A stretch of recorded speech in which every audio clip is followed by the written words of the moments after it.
Ahoy! And welcome to the Boating Hour with Captain Rick. The Boating Hour brings you the latest and greatest essential information about everything that sails, floats, or motors upon the high seas of Southern California. From landlubbers to old salts, there'll be something for everyone. So climb aboard and get ready to sail with Captain Rick.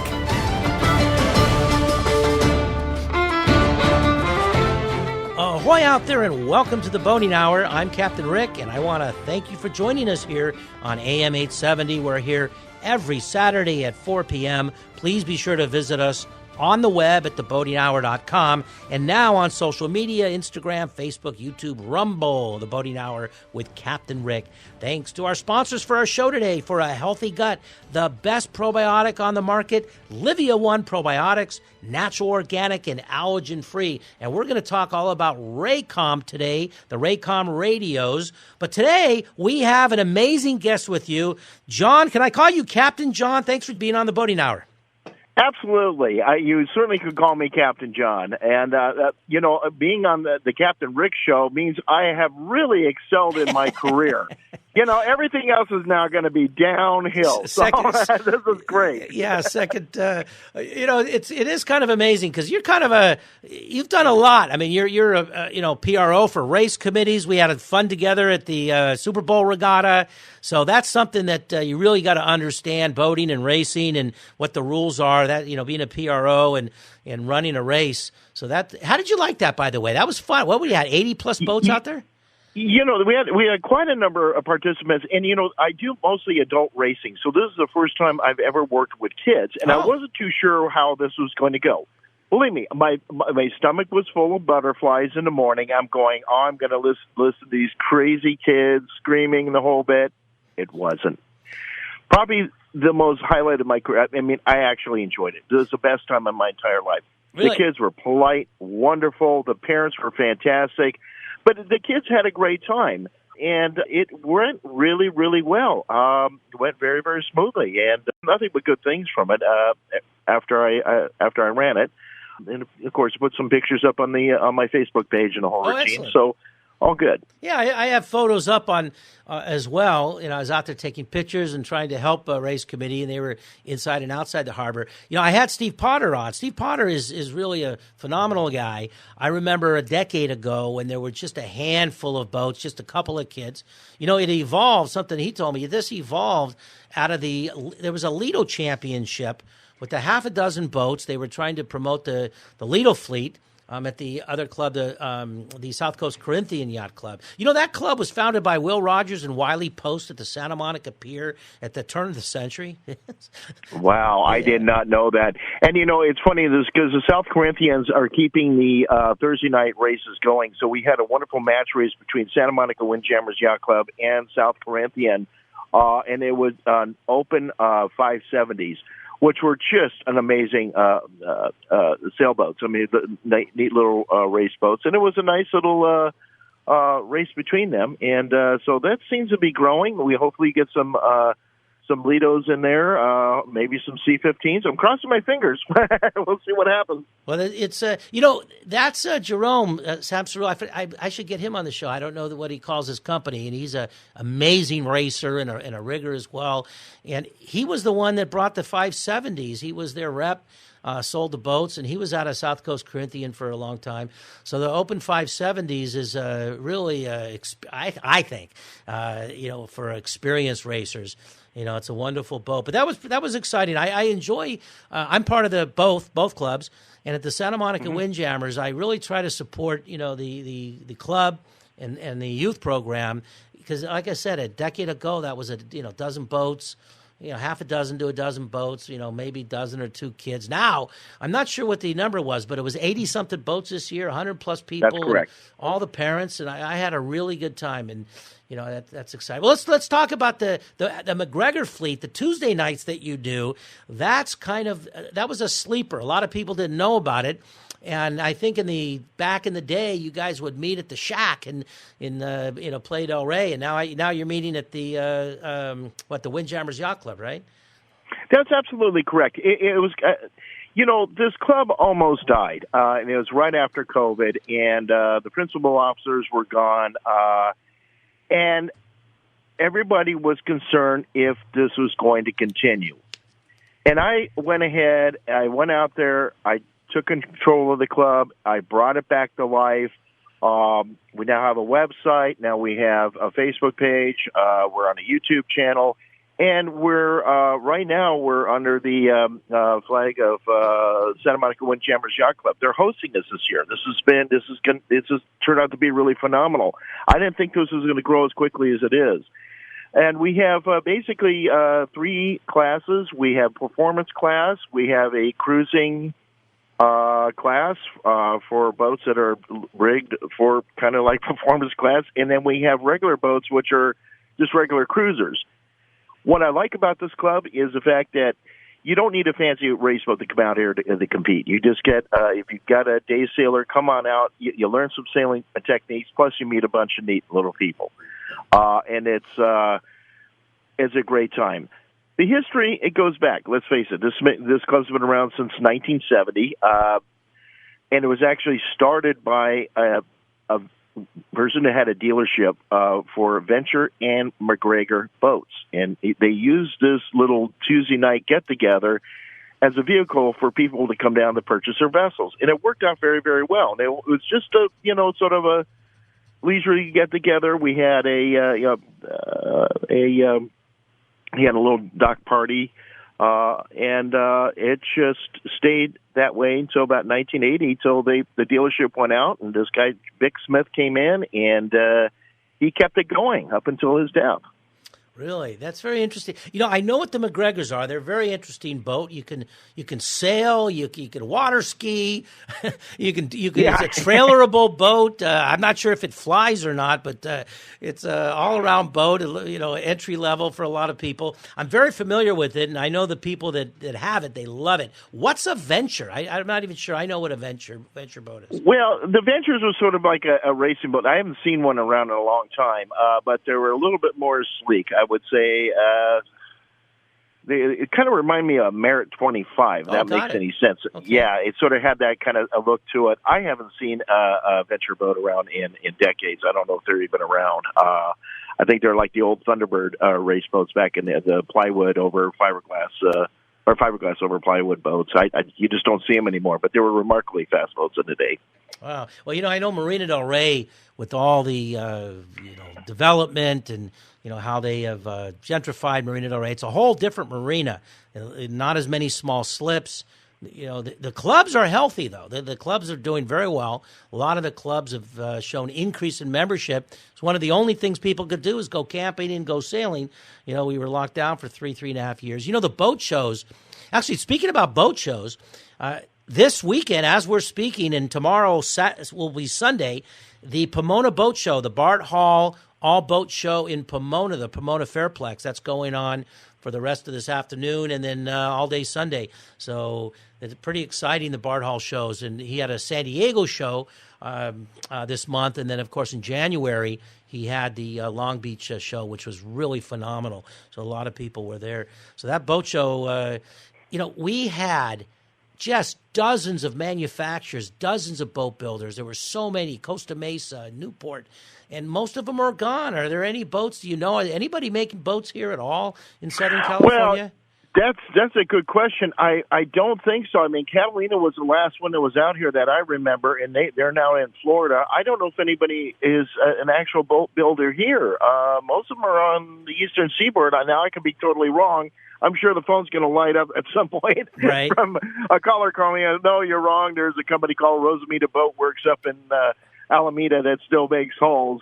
I don't know even if they're around a whole bit, but that's a good question. I don't know. I really don't know anymore. The Ranger yachts, the Santanas and Cal and all these people, Catalina, of course, and Shock. I know that Shock, the family sold, and I think they're advising they're staying on, and they're out of Newport. So Shock had a whole group of boats. They're still around, but they're not building the boats here. So, yeah, a whole different ball game with what's going on with boats. The marina has changed since in the last couple of decades. You see a lot of bigger boats. You do see fishing boats, although we don't have a commercial harbor like King Harbor or San Pedro, or you start going down to Orange County or San Diego. But you got a lot of really nice boats. People are going Catalina, Channel Islands, and a lot of fishing boats. I see a lot, but still a lot of sailors. So there's still a lot of regattas. Yes, there is. And, the thing is, it goes through waves. And my big concern was because of the rising cost of boat slips and because of rising costs of being out here, sadly, the boat is the first thing that's going to go when, someone's got it, it comes down to the mortgage, whole 9 years, and I totally get it. But, it's funny with with the Tuesday night races, I've seen the fleet actually starting to grow. I didn't anticipate that. I mean, it was not as big as it was back in the 1990s and early 2000s, but it's diminished and it's starting to come back a little bit, which is neat. But yeah, it did impact it. I mean, unfortunate with the new development in Marina del Rey. Let's plug your sites, website and social media. How do people find out about the Tuesday nights and what you guys are doing? Absolutely. So you can follow us on Facebook. Just type in Marina del Rey Venture McGregor Fleet, and the page will come up. You can certainly press the follow button. We're happy to join you in. And our website, which is just the acronym. So it's MDRVMF.com. So that's Marina del Rey Venture McGregor Fleet.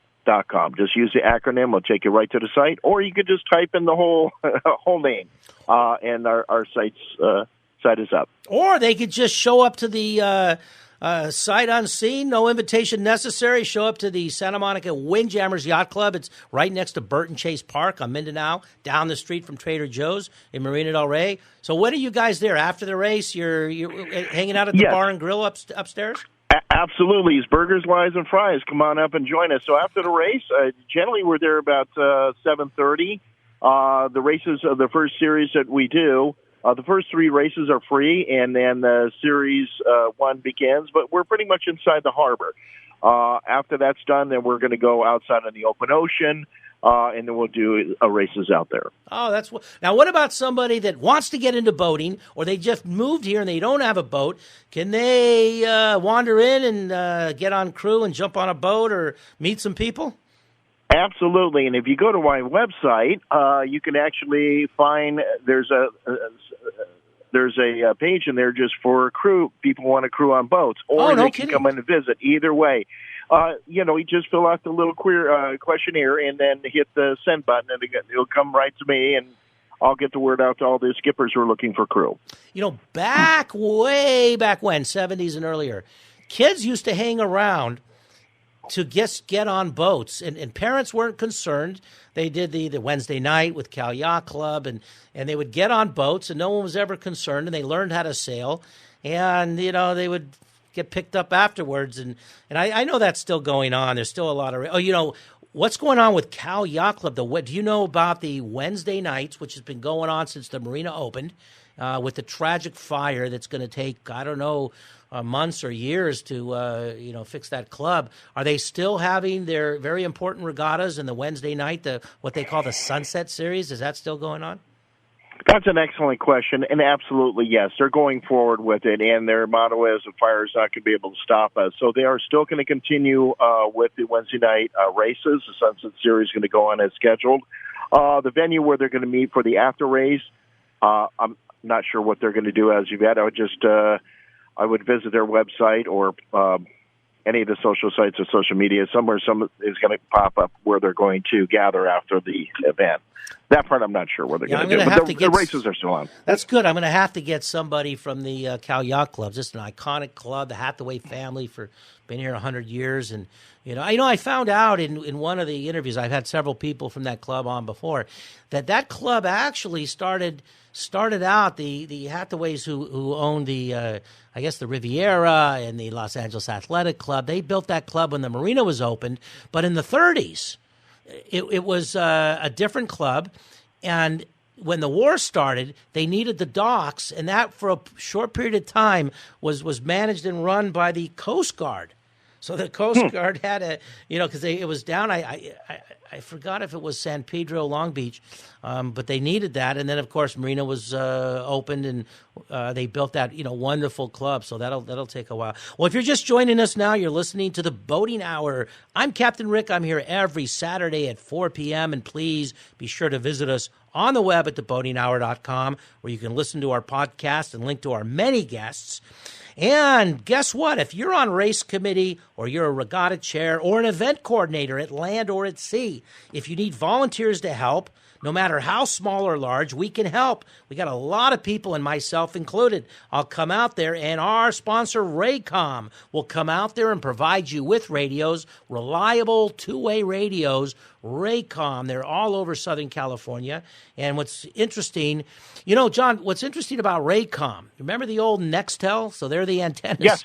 The antennas very, for Nextel. very familiar with them. Absolutely. And, I work with Raycom with radios, and they do a phenomenal job. I can't say enough good things about them. But, yes, I do remember those. I tell you something. I still don't think, with all the little computers in our hand, that it was, it hasn't gotten better. I mean, you had the walkie-talkies. A lot of people don't understand. With radios, VHF radio has their limitations. And the limitation on VHF radio is, line of sight, the curvature of the earth creates a problem with transmission. So if you're not an antenna on a sailboat way up high, I don't know what it is. You get about 8, 9, 10 miles if there's no interference. But with two-way radios, you're all of Southern California. So I know that the police departments that use that, the events, taxi cabs, tow truck drivers, you can be in San Diego and you got two-way private radio with people in your company in Fresno and stuff. So the marine business is yet to use them. Hopefully they'll put a big antenna up there now on Catalina and Channel Islands. You'll have a 150-mile radius, and you'll be able to talk throughout Southern California. A lot of people don't have the ham license. I do, and I'll be part of a clinic with ham license in Marina del Rey. We're setting up right now with the Coast Guard. So it's but you need your ham license for that. And walkie-talkies are very short distance. So, they're a wonderful addition to the Boating Hour and, one of my good sponsors, that along with Olivia One. But let's get back to you, John. I want to have a little history about you. How did you get into boating? Was this something you started as a kid or late in life? I've talked to people that grew up with the family. I've talked to people that only been doing this a couple years. I even talked to a couple that were getting away from their significant others, and they partnered up to get away from COVID, came back and got married. That was my great stories. Everybody's got a story. Mine's a little bit long, but I'm going to give you the abridged version, so I won't bore everybody. But I started my boating career very, very late, and nobody in my family or extended family, immediate family, had a boat. And like a lot of people, I thought boating and yachting is for the very, very wealthy and very, very elite. And unless you had billions of dollars, there's no way you're going to get involved with it. I was attending school at UC Santa Barbara. I was in my junior year, and I had received a call from my father saying, "You have to come home. Your mother's really, really ill. I need you to help me with my business," because he had to take care of my mom, who sadly passed away from cancer. And then a couple months later, my dad got cancer. He was in the hospital. One of my father's colleagues was an avid sailor. I mean, he went out all the time, and he kept inviting me to come out to go sailing with him. And I looked at him and said, I don't need another hobby. That's the whole thing. Finally, I appeased him. I went out on the ocean. I fell in love with it. It was a love on first sight. And I thought it was amazing. These guys were talking in this ancient, Martian language from years and years ago, like, starboard port. I don't know what the hell they were talking about.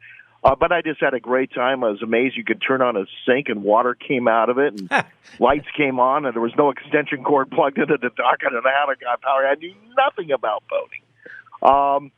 And we're talking about 1984, 84, 85. Okay, the 80s, all right. So I just stuck with it. And So you were a teenager, right? No, I was a young 20-year-old kid. I was I was in my 20s. I was my early 20s. I was a youngster. And I just kept hanging out in the marina. And then I purchased my first boat, which was a Thunderbird 27. and I thought it was a race boat. I didn't know that at the time. I thought all boats were kind of the same. And I got on board, and all of a sudden, all these people came up to me, and I started meeting friends, and they started aiming me into directions. I went through the U.S. Coast Guard for official training. And then I would say in about early 1990s, a fantastic gentleman by the name of Mark Brazil, who's had years and years of Mark sailing, Brazil. Invited me. I know Mark Brazil. Nice guy. Yeah, he invited me into racing, and he said, back in those days, you had to be invited to get on a boat. He got me on a J24. Oh, wow. And it took off from that point on. It's been nonstop, one door after another door after another door. He's a known figure in Marina Del Rey. I'd like to get him on the show. Wow, that's fantastic. Well, I started sailing as a little kid with the Scouts. And speaking of the Coast Guard, all month of May, the Torrance Armed Service Parade is coming up on May. Boater Safety Week is coming up the same week. The following week is Memorial Day, and that's Fleet Week at the Battleship Iowa in Long Beach. And I'm going to dedicate the whole month to the Coast Guard and the Space Force. Last year, the featured branch was the Coast Guard. And so it was a real big event for the Coast Guard. And I featured the Coast Guard. This year in May, I'm going to feature a little bit of the Navy. I'm going to talk to the Coast Guard and the Space Force. So we're going to feature the whole month of May, featuring the Armed Service Parade and the Fleet Week. And I do a lot. I'm with the Coast Guard Auxiliary, the volunteer civilians, and we do a lot of boater safety information, and we train all different kinds of levels. And we meet at Del Rey Yacht Club. We meet every month at Del Rey Yacht Club and then talk about all the events we do. So it's Coast Guard is a wonderful, wonderful group. As a matter of fact, we had a guest last year, a career person that'll be back on the show. So that is Commander Sharkey, runs the Long Beach, LA Long Beach station down there. She's retiring after a whole career, so she's going to be on the show, and we'll have somebody from the colonel from the Space Force. So love the Coast Guard. I end my show. You're going to hear it in a little bit because we're coming to the end, where I say, let's not forget the Coasties. And my co-host. My co-host is the Coast Guard teddy bear that protects children when they sleep at night. I'd like to make a version, a Captain Rick Coastie teddy bear, and promote the Coast Guard. Well, this has been wonderful. I really want to thank you for not just coming on the show, but keeping that McGregor fleet alive. When I had my slip before they built Trader Joe's in Marina Del Rey, the founder that had the McGregor dealership, his boat was right next to mine. That's where there was a wonderful bunch of people that would come out. Of course, he glassed over, made his keel permanent. But, it was a wonderful boat. It's a McGregor. I'm glad you keep that alive. And I'm going to start coming out, and I'm going to start seeing you at the club, Santa Monica Windjammers Yacht Club. Is it every Tuesday? Every single Tuesday. So starting from March 12th all the way to October 22nd, we every Tuesday night. And come on down. We are the first. The gun goes off at 5:55 for the performance fleet. That's fantastic. So see you at the Santa Monica Windjammers Yacht Club. Opening days coming up, March 9th and 10th. So wander around the marina. It'll be really exciting to see that. The boat show going on all day tomorrow at Pomona Fairplex. And all month of May, Space Force, the Coast Guard Auxiliary, the volunteer civilians, and the Navy. We're going to talk the entire month of May on that. Well, I want to thank you for coming on the show, and that's all the time. I really need you to come back on the show and talk a lot more about sailing, some sailing stories. As always, we're so very fortunate to have such wonderful, exciting guests. And, John, I really thank you for coming out. So let's not forget the Coasties. Here's my plug for the Coasties, protecting our waters, America's lifesavers and guardians of the sea. And remember, if you do it right and follow the guidelines and safety precautions, there's no place like being out of the water in the fresh air and sunshine in beautiful, sunny Southern California. And speaking of that, John, I'm part of the boater safety classes that the Coast Guard Auxiliary does. All you got to do is email Captain Rick, and I'll set one up at your club or at your yacht club or a group for the boater's car that everybody must have right now. Here at the Boating Hour with Captain Rick, we cover everything that sails, motors, and floats from San Diego to Santa Barbara. Don't forget to visit us on the web at theboatinghour.com, now on social media. Instagram, Facebook, YouTube, and Rumble, The Boating Hour with Captain Rick. I want to thank our sponsors, both Raycom and Livia One.